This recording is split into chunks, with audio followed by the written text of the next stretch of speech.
Hello, friends. Yeah.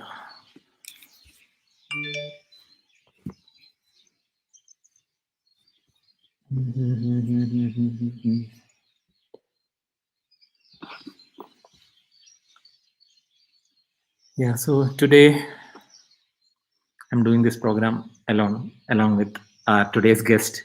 Nisha will not be able to attend because of some network issue. As you all know that we are in Masai Mara in Kenya.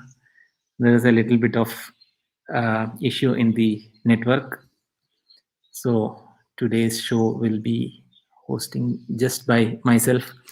And today we have our guest who is working on conservation side, basically on human-animal conflict and pet trading, etc.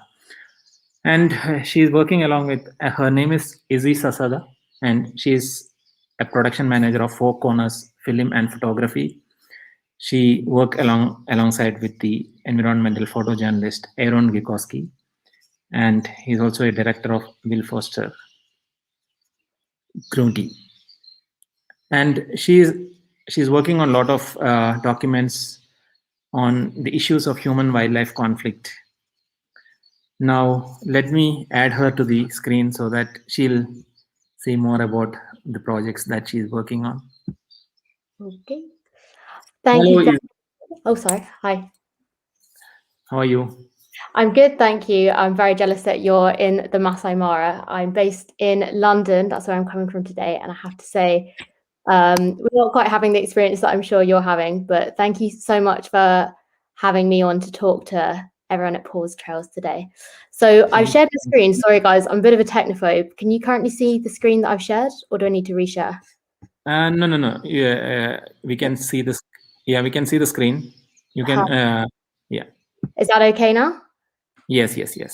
Cool. Well, thank you so much for having me, Hermes, and thanks to the team at Paws Trails as well. You guys are really doing such a great job, and if people watching haven't heard of Paws Trails, make sure to give them a bit of a browse because they're doing some really fantastic work for conservation. So thank you very much for introducing me. My name's Izzy Sasada, and I'll be talking today about the work of Four Corners Film and Photography, and I'll be talking about some of the work that we've done documenting issues of human-animal conflict in the 21st century. So, Izzy, if you can hide that. oh, this thing, hide. Is that okay? Yeah. Better? It's fantastic. Okay, so this project will be talking about work from Four Corners Film and Photography, and it will be containing images from environmental photojournalist Aaron Gekoski. So just to give you guys a bit of background and introduction about the team, ironically, Four Corners Film and Photography is actually made of three of us. So here on the left is director and cinematographer Will Foster-Grundy. Will has traveled to over 30 different countries in his work documenting some of the issues that I'll be talking about today. Our presenter and photojournalist is Aaron Chukowski. So Aaron, as well as being a presenter for Four Corners Film and Photography, he is an environmental photojournalist and has won many awards, including Wildlife Photographer of the Year.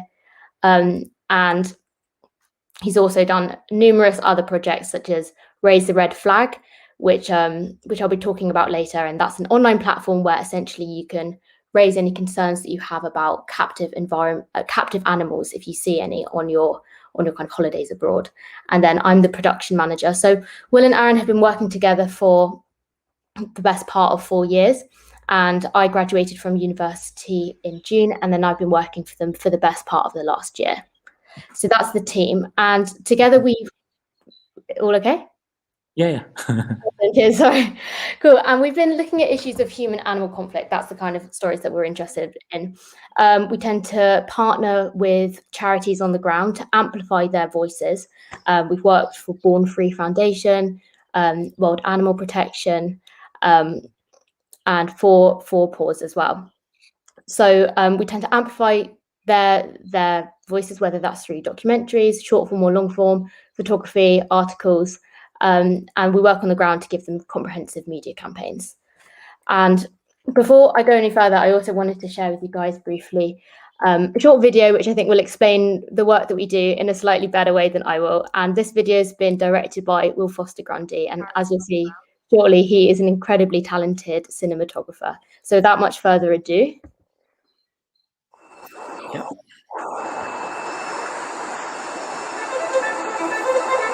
Let me tell you a story.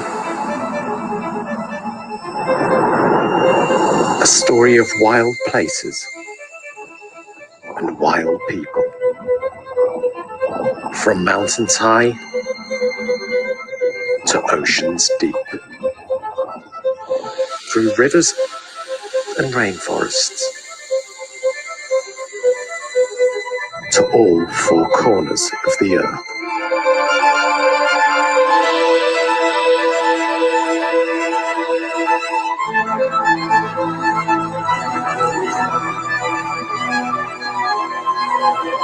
This is a story of beauty, of mystery, and wonder.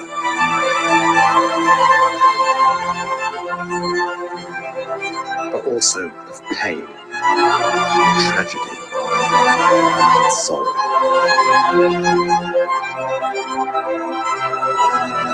This is our story. Let's tell it together.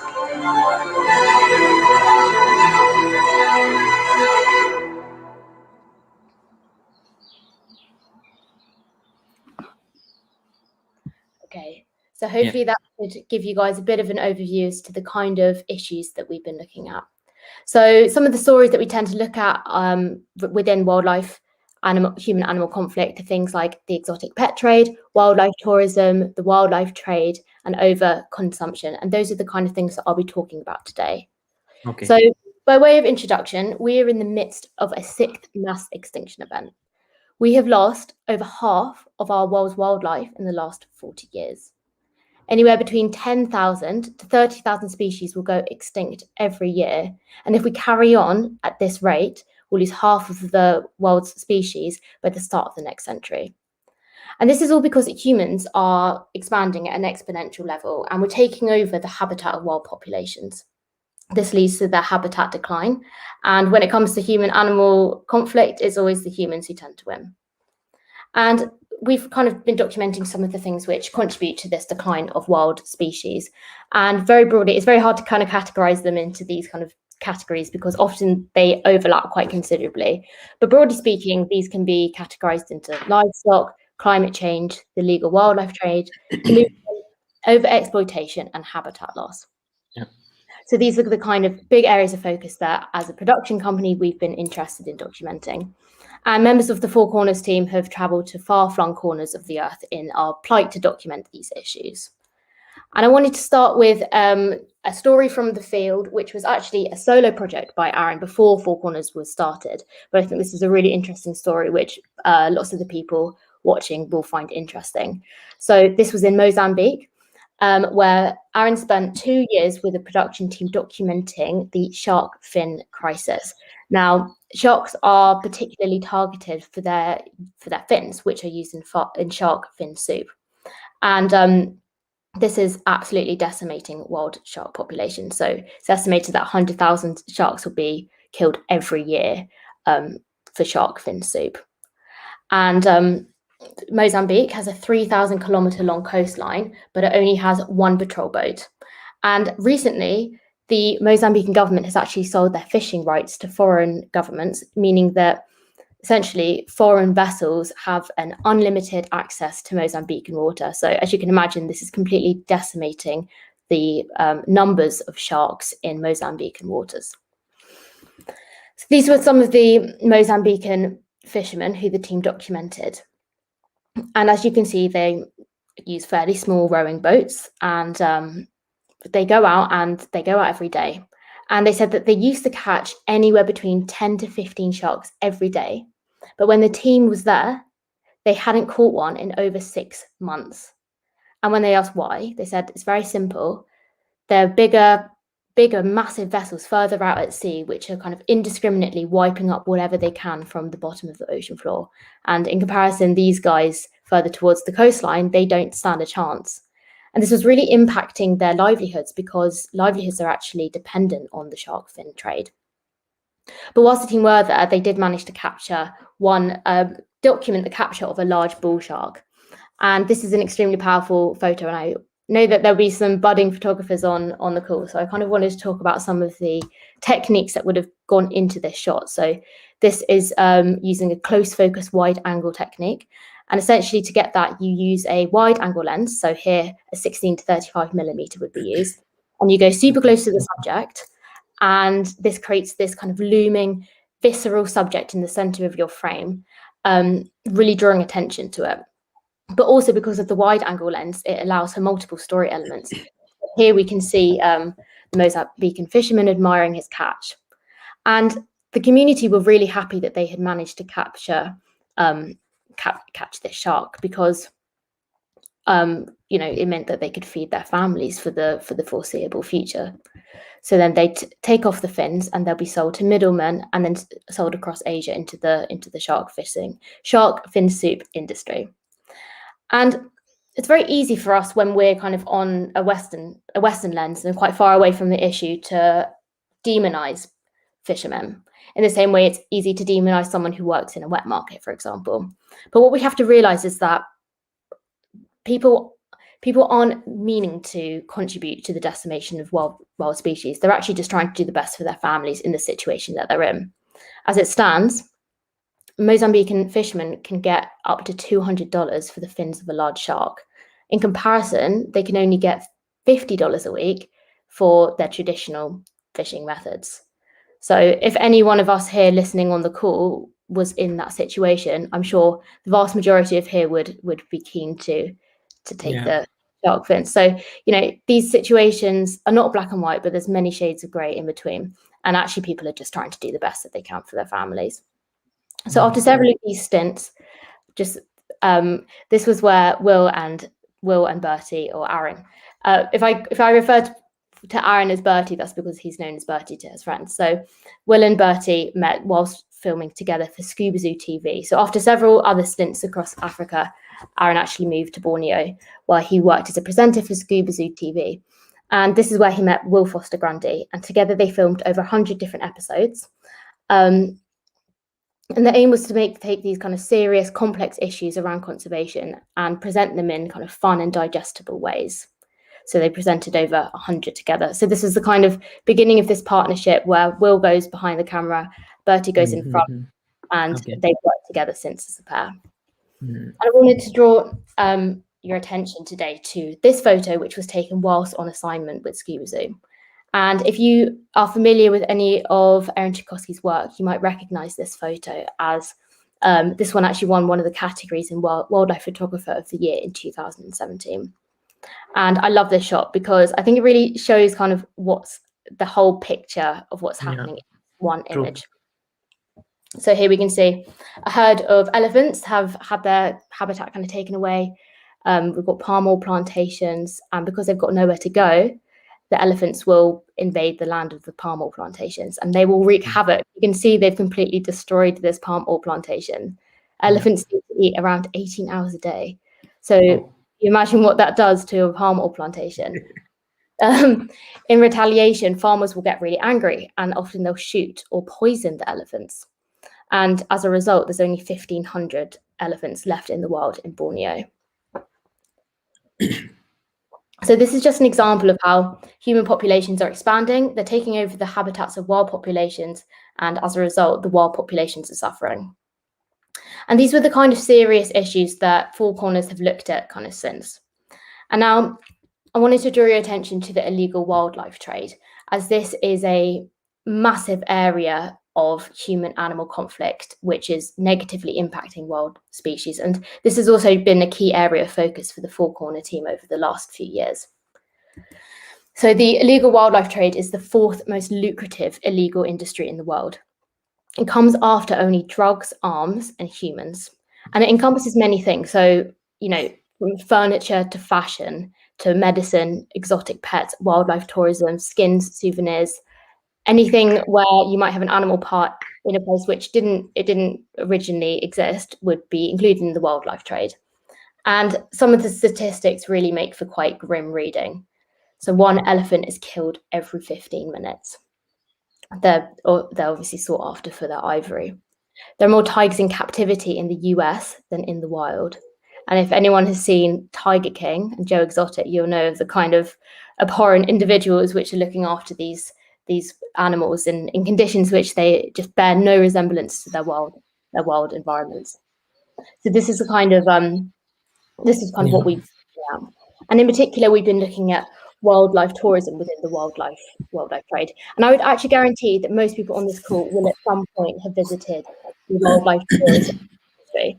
It's an extremely lucrative industry. It's worth $250 billion a year. And it's estimated that about 110 million people will go to a wildlife tourism venue every year. So this can be anything from a zoo, which I've been to many times, but also things like elephant rides, monkey performances, or circuses. And the thing is, when people go to wildlife tourism venues, they're often unaware of the cruelty that's going on behind the scenes. So if you attend a zoo, you might not have, especially one in Asia, you might not have any idea that, the animal pacing up and down isn't supposed to do that. It's actually stressed. Or you might not know that the animal's mum has been poached so that the animal can be trafficked into the zoo to perform for us.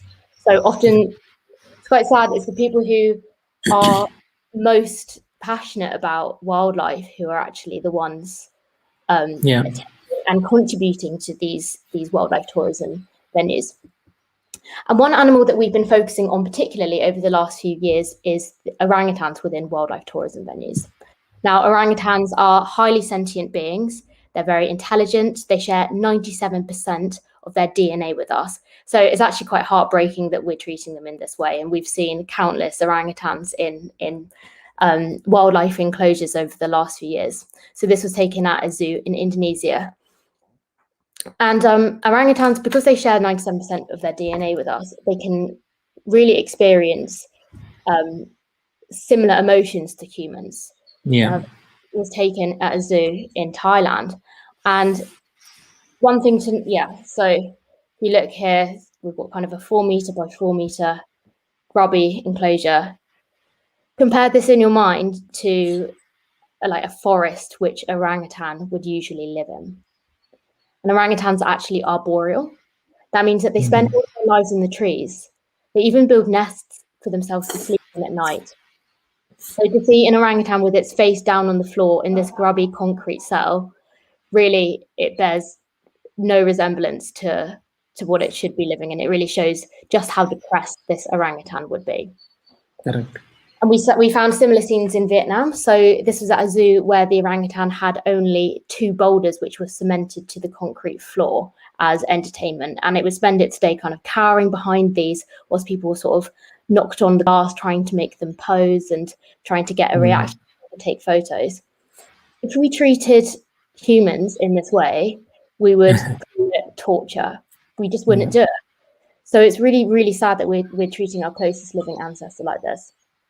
And the reason I think that wildlife tourism is a particularly hard-hitting topic is because it's not just this kind of quick end, it's this relentless day in, day out suffering. An orangutan can live for decades, can live to up to 50 years in the wild. So that leads to half a century of suffering. But because they're so intelligent, orangutans are often also used for kind of entertainment practices. So this is at Bali Zoo, where you can pay to have a breakfast with orangutans encounter. So here you see the tourists kind of laughing and smiling. And there's no questioning here going on about where the orangutans have come from and whether they ought to be there. And I think often people just don't want to ask themselves whether they're contributing to something which is ethically acceptable or not. But we have to think, what's more important, a selfie with an orangutan or allowing the orangutan to live in a natural habitat? And Bali Zoo, like lots of other zoos, hides behind the front of conservation. So Bali Zoo, on its kind of on its plaque when you enter, says it gives some of its money to conservation and it's doing all of that stuff. But actually, Bali Zoo gives 0.6% of its profits to conservation. Bali Zoo isn't really about conservation. it's about exploitation and about profits. So we also have situations like Bukit Lawang in Sumatra, and similar to Bali Zoo, you can have a kind of wildlife encounter, but this one actually markets itself as being an ethical wildlife encounter. So Bukit Lawang will say you can come, you can visit, and you'll see an orangutan in the wild. But actually, in reality, you have the situation where there's tens of people surrounding these orangutans, and it creates a really unnatural environment for the orangutan. Orangutans are now chasing guards looking for food, and they're pictured, and so just because it's marketed as being an ethical encounter doesn't mean that it necessarily is one. And then we have the worst of the worst, which is Bali Zoo, Safari World in Thailand. And this is when the orangutans will be dressed up and forced to perform day in, day out. The girls will be dressed in bikinis and forced to perform sexualized dances, whilst the boys will be dressed in boxing attire and forced to beat each other up. Now, when we think about the sentient, relaxed nature of orangutans in the wild, this really bears no resemblance to their real life. And this is one of the cruelest things that we have encountered throughout our documenting of human-animal conflict. And people often also are unaware of the beatings that go on behind the scenes, because to train the orangutans to do this, there'll be electrocutions, there'll be beatings, there'll be all sorts of, and they'll be poached from the wild also, with their mothers killed in the process. And here we can see a shocking image of an emaciated and skinny orangutan in a bikini. And like tourists will pay to have their pictures taken with them. And this image of the orangutan is about to enter the ring. So the bell will go, and the orangutan will be forced to beat another orangutan. And was this the image that got the award or something? Yes. So this won the People's Choice and Wildlife Photographer of the Year. So this is an incredibly. This is one of the most famous photos that has been taken during the Four Corners filming. Yeah.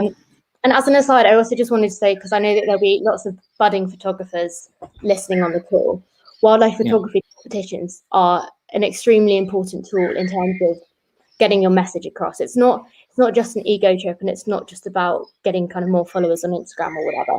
So this image, after it won Wildlife Photographer of the Year, was shown in over 70 different countries, and there was a lot of traction towards this issue. So it's not just about increasing your own portfolio and your own exposure, but wildlife photography competitions can really make a massive impact on sharing your message. And the team have been working really hard on this project. It's actually been a passion project for the last 4 years. And we've actually turned this into a feature-length documentary, which we're in the final stages of producing. And I've been able to share with you guys the trailer for that. So I'm going to share that with you now. And just as a forewarning, some of the scenes are quite shocking. So look away if you're going to be upset by it. It is a little bit distressing. But without much further ado.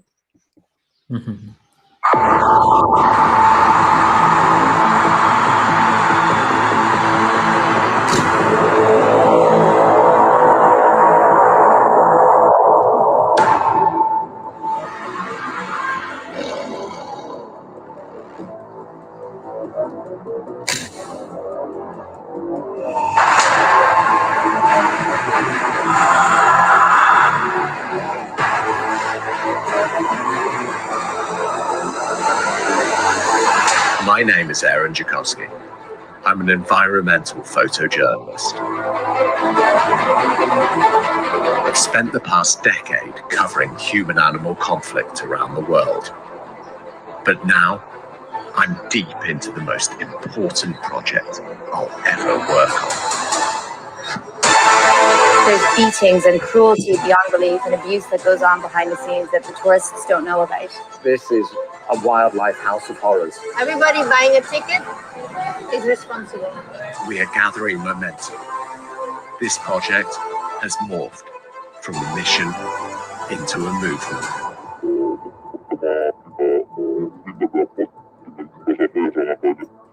He has an international network. Even some officials have been arrested within this case. I had no idea where this would lead me or how big it would become. The eyes of orangutan always coming before I go to bed. They still remind me that I have to work harder and harder to let them out from the cages. It is great to see that there actually is hope here. However, this is just the beginning. Together, we can raise the red flag and stop this cycle of abuse.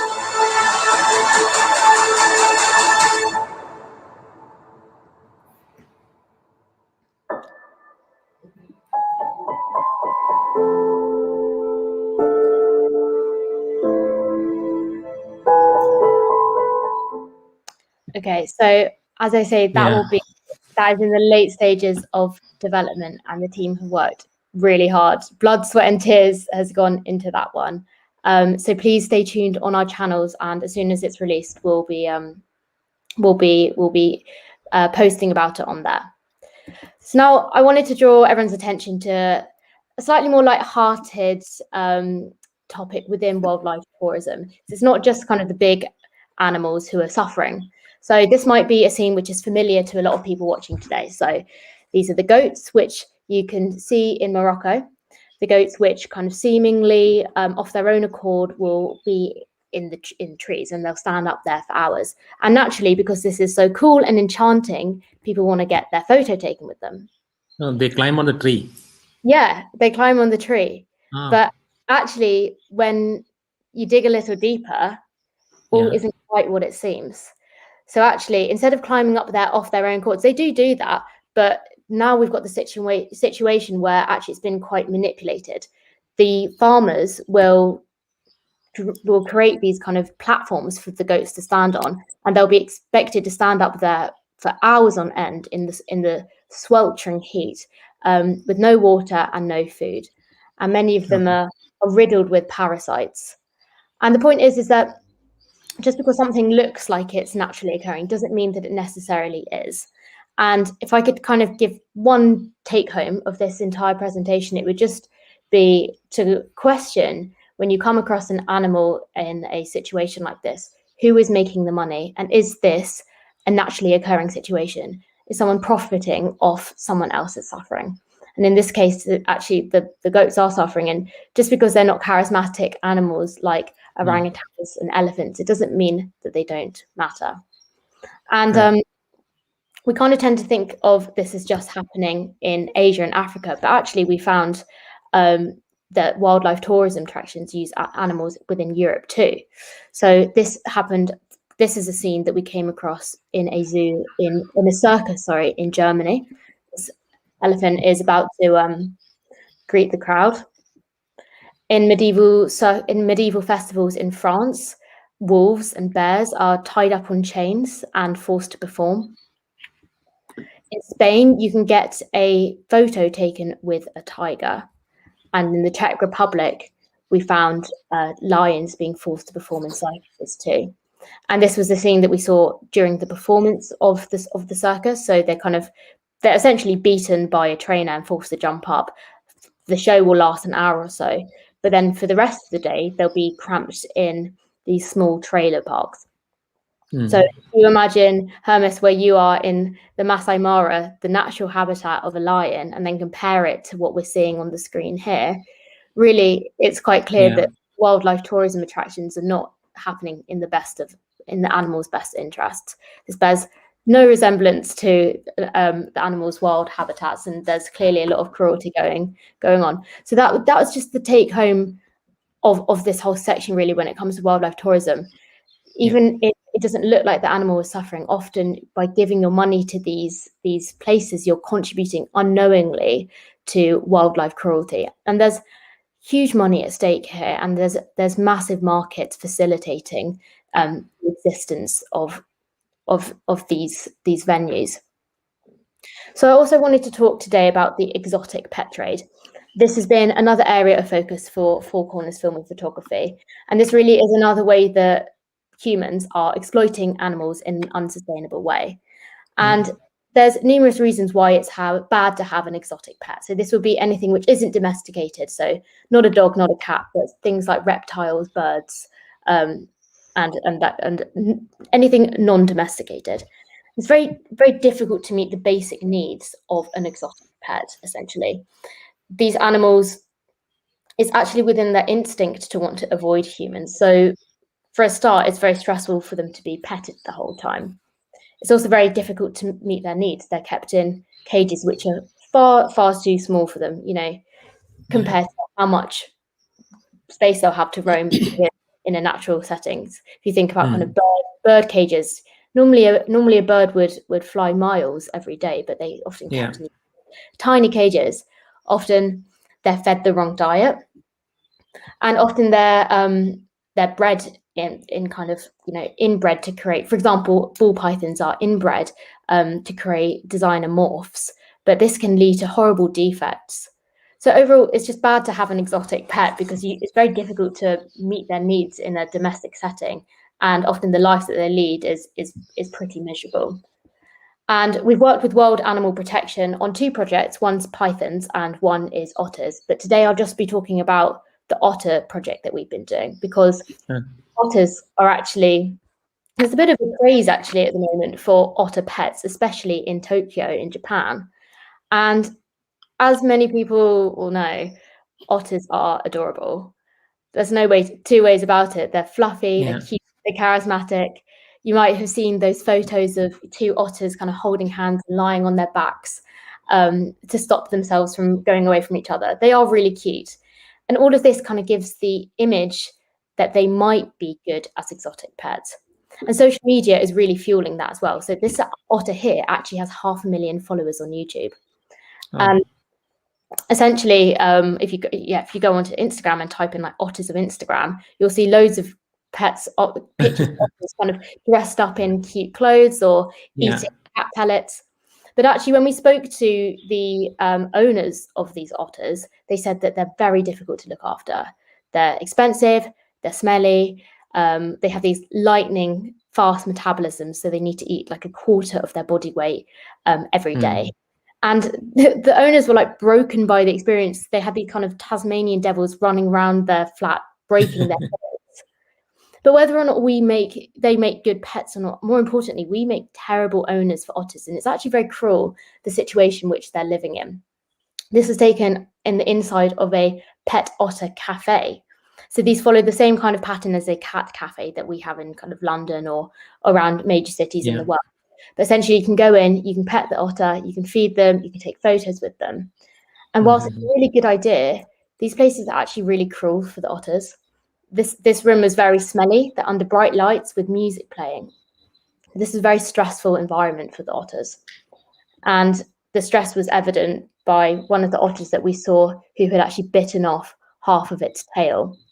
And this is kind of the type of thing that you might have already seen if you've been to a zoo, an animal conducting a repetitive behavior. So it might be kind of walking up or down or swaying back and forward. And this is what happens when animals are extremely stressed in captive environments.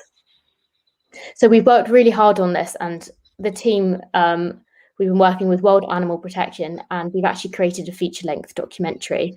We saw undercover international black markets, which you wouldn't believe, transporting and poaching these animals from the wild, just so that they'll end up in these pet cafes where people can take cute photos of them and then perpetuate the idea that they might make good pets.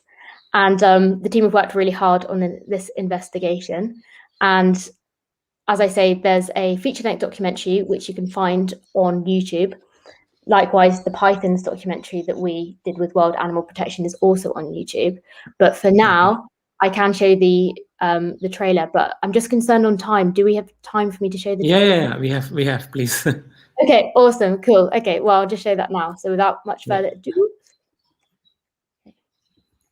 What we've seen over the past few years is an increase in the amount of otter cafes that have popped up in Japan. And this otter has actually gnawed off part of its tail. And if that's not a sign of a distressed otter, then I don't know what is.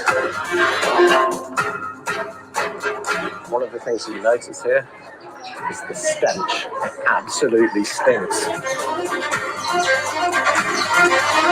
Their behavior is wild. They're not like cats and dogs. Without access to water, without access to proper nutrition, and without access to the enrichment that they normally have in the wild environment, it is life suffering.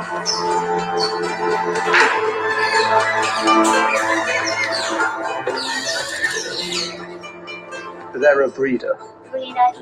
in Indonesia, and then you buy the otters from Indonesia, Yes. and they send them to Japan.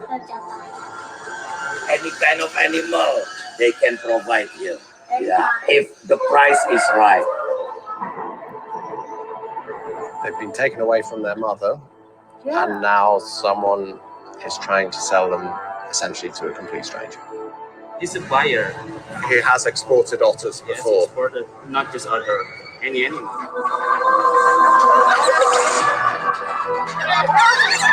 And you can hold me, Farah.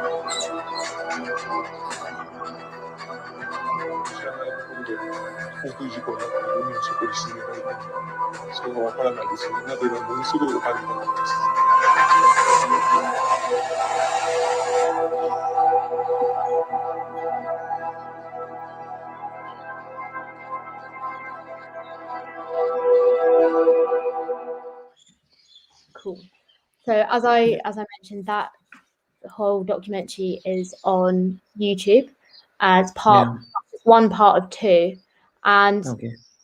I think it's a very important issue, but it's one that people just don't know about. So if people have a spare hour, I'd really recommend checking that out on YouTube. Yeah, sure. So I wanted to kind of finish the talk today by talking And generally. before we go, like we have a question from Radhakrishnan. He's asking, is there any law in foreign countries like Thailand or Indonesia for chimps or orangutans against capturing and keeping custody of them? I don't want to speak out loud because I don't know the specific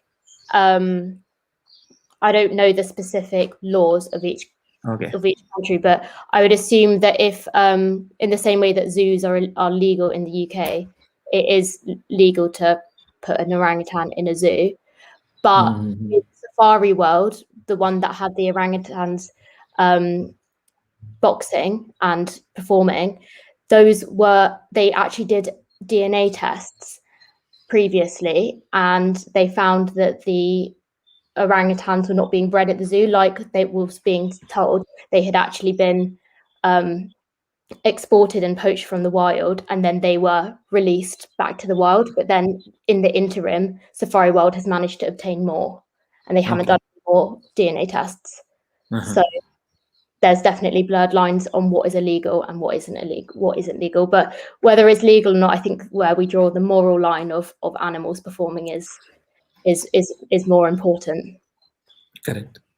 Okay, but we can do. Let's do more questions at the. Should we do questions at the end, or should we take a brief pause and do some questions?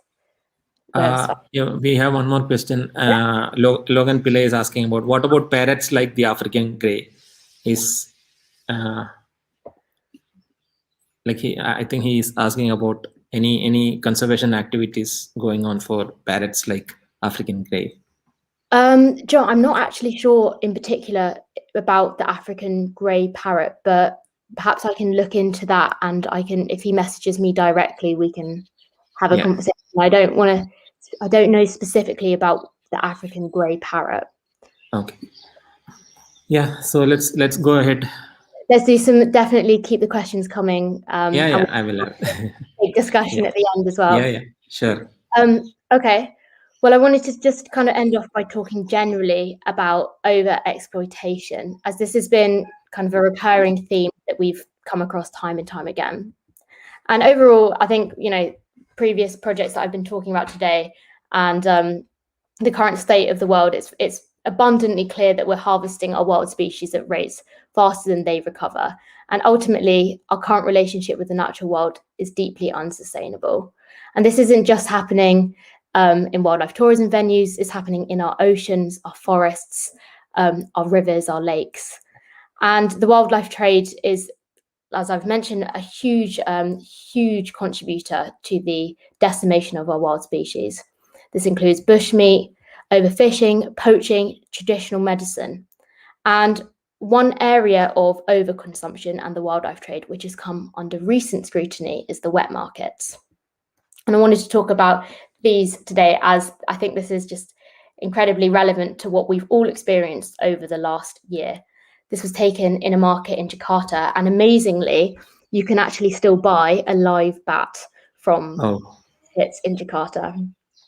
Also, just as an aside, this photo which Aaron took, I don't think I think, you know, we can all tell this isn't quite to the same standard as all of his other photos, but with photojournalism, often things happen just in front of your eyes. You know, here there's some harsh lights and it's not, you know, perfectly in focus, but the key take home is just, if you're trying to be a photojournalist, you should always just take the photo, because actually you're documenting key issues. And the fact is, bats are being sold in Jakarta, and that's the key take home. So if you've got, you know, a camera on your phone, doesn't matter how good it is, and you've got social media, anyone can be a photojournalist.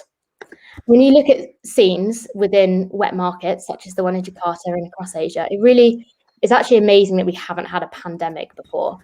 So just in this one image, we've got macaques, bats, civets, multicolored chicks, which have been painted nicely, and ducks. And all of these will be forced on top of each other, stacked on top of each other in the baking, sweltering heat, where zoonotic diseases are very easily spread. And they'll be sold off, whether that's in the bushmeat industry, whether as traditional medicine, whether for pets, whether for wildlife tourism. So if you kind of look at images like this, it's really, this encapsulates what we're doing to our natural world currently. And really, it's amazing that we haven't had a huge pandemic like this before. Yeah. And often this exploitation happens in quite a gruesome and weird way. So civets, Hermes, have you ever tried civet coffee? No. Okay. Well, it's a type of coffee which I've actually never tried it, but I know a few people who have, and they said it tastes quite nice. But what they didn't realize is that the civet will be force-fed the coffee beans, and then basically when it comes out the other end, this will be what the coffee's made in. Yes, but yes. Civets are kept in these awful conditions, and this is literally just for coffee beans. So it's not even, it's just so we can have a drink which will wake us up better, because it's said that it creates a less acidic version. In fact, somebody offered me when I was in Indonesia. Said no. Yeah, of course. Really, because you knew what it was. I was wondering actually what it was, but and again, I didn't had that. Kind of tastes nice. Like what? But this is just an example of the kind of weird ways that we're exploiting our natural world, and often people who try it, like people who go to the zoo, they don't have any idea of like what is actually happening. So these are just some of the scenes that we've come across during our plight to document human-animal conflict, because often this happens in markets, and obviously we now know the damage that wet markets can do. And I wanted just to end with this kind of image, which was also taken at a market, but this was taken at a voodoo market in West Benin. This was taken during the filming of our Pythons documentary for World Animal Protection. And this image, I think his facial expression explains what I'm trying to say, which is that he is not a bad person or a monster or anything. He was actually really nice. He's just, and he's, you know, selling the dried out heads of hornbills and baboons, which will then be used for traditional, for voodoo practices. And his father will have taught him how to do this, and he will have been doing this to make a living. Okay. So people on the front lines of these issues are not the ones contributing directly, are not the ones at fault specifically for human-animal conflict and the impacts of it. Everyone is just trying to make their way. Often it's the most impoverished people who are the ones living in close proximity to wildlife. And the overall message is that these issues are not black and white, but there's many shades of grey in between. So thank you very much. Hang on. Finally, why should we protect wildlife? So there's many reasons why we should protect wildlife, and we can't let this go to waste. Sorry, this has been a bit of a depressing presentation, but I think we still have to keep hope that we need to keep conserving our wildlife. Selfishly, we do need our wildlife. ecosystem services are worth $125 trillion, and this is nearly equal to the world's total GDP. And we can't just take entire species out of the ecosystem and expect that this won't have a knock-on effect on our livelihood and the livelihood of our families too. Also, it used to be thought that animals didn't feel pain, but now we understand that even fish feel pain. We've got a moral responsibility not to keep wiping out animals in cruel ways without impunity. And finally, is this the legacy that we're going to leave our grandchildren? As it stands, we're contemplating a world without great white sharks, without elephants or tigers or lions. And are these animals just going to be confined to photography or photography books? Are we going to sit there and say, yeah, we let that happen on our watch because of our short-sightedness and our greed? It's really in our hands, and we really are the last generation who have the power to turn all of this that I've talked about around and save what's still left of our world's wildlife. And really, it's imperative that we do that, because once we lose the wildlife,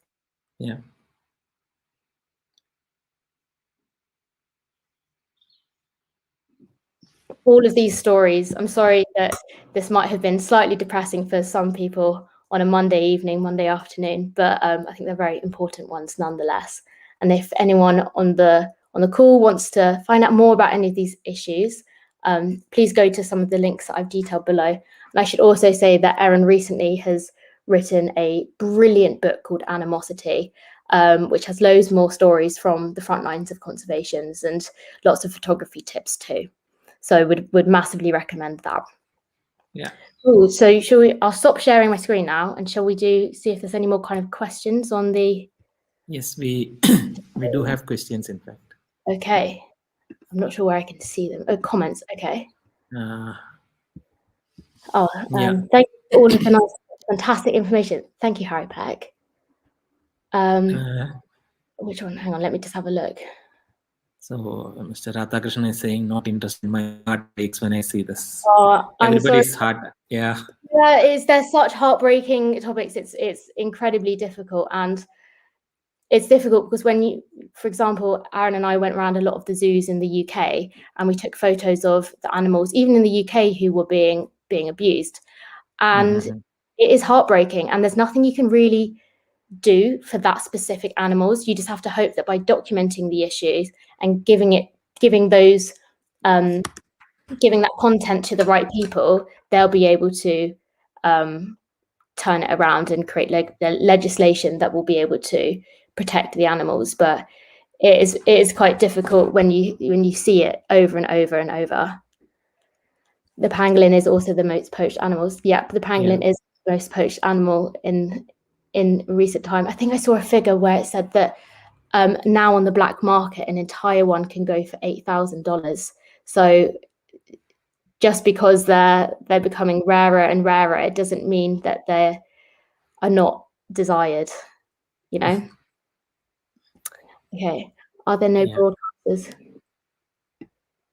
So are there no broadcasters involved? I'll give a little overview of what we do. So usually in terms of how we work as a production house, we'll get the money kind of up front.